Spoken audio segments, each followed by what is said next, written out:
Walang name. No name, oh. Hi po, good evening po. May tanong lang po sana po ako. Ano po ibig sabihin po yung tulog po ako tapos nakita ko po yung katawan ko na natutulog po at yung buong pamilya ko po ay natutulog din. Nag-try po ako bumalik sa katawan ko po pero hindi po ako makabalik kahit anong higa ko po ay kaya nag-pray po ako at yung nakabalik po ako sa katawan ko.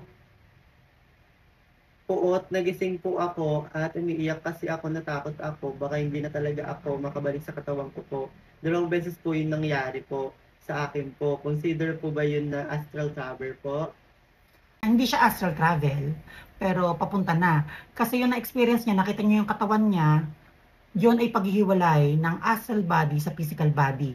Energy ang nakakakita sa paligid mo, sa paghiwalay ng katawan mo sa astral body mo. Ganito yan, tumayo ka, ang tumayo nun ay astral body mo.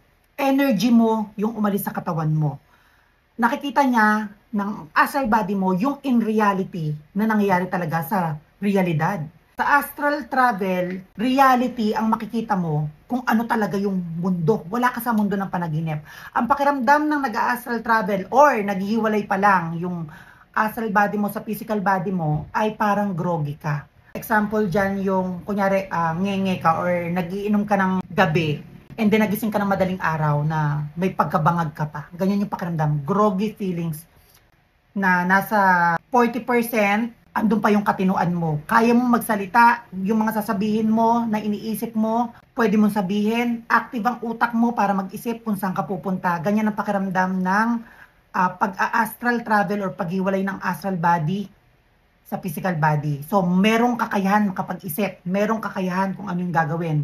Sa mga natatakot gumawa or sa mga aksidenteng nakakagawa niyan, like kung sinasabi sa mga content natin about sleep paralysis, na isa lang ang way para makabalik ka, magpe-pray ka lang.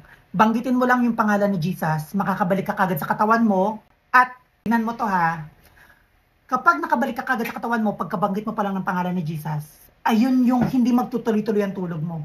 Didilat kagad yung mata mo. Walang eksena na pagtapos makabalik yung astral body mo, ay dire-diretso ka lang tulog hanggang magising ka kinabukasan.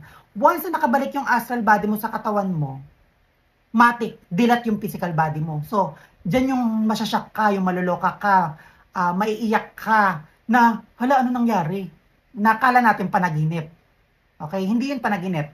Paghiwalay ng astral body yun sa physical body.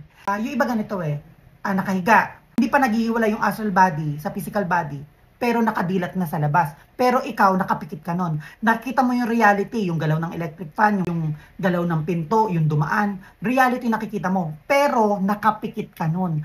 Astral body mo ang nakakakita nun. Kalimitan sa ganyan, kapag nag-pray sila or naibalik nila ng kusa yung astral body nila sa physical body nila, kung ano yung nakikita ng astral body mo na nakadilat yung astral body mo, hindi yung physical body.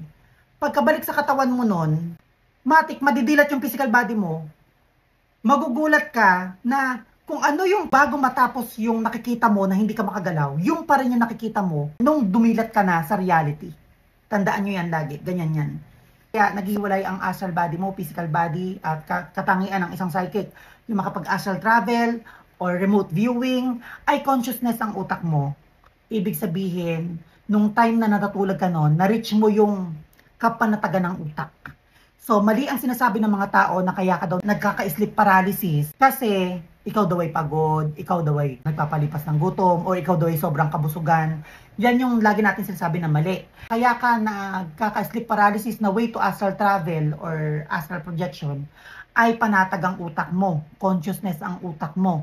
Mali ang nakasanayan ng iba na sinasabing sobrang stress, sobrang problema, sobrang busog. May mga time lang na kunyari napaka-problemado mo. Nung nakatulog ka, dun mo na-reach yung kapanatagan kasi nagkapagpahinga ka. Same example as sobrang busog na busog ka. Nung natulog ka, na-reach mo yung comfort zone mo kasi sobrang busog ka. So yung utak mo, nag-consciousness, naging panatag. Okay, yan yung pinaka explanation dyan. Yung iba sinasabi ng sleep paralysis ay term for bangungot na pangit na term kasi sinasabing hindi siya maganda.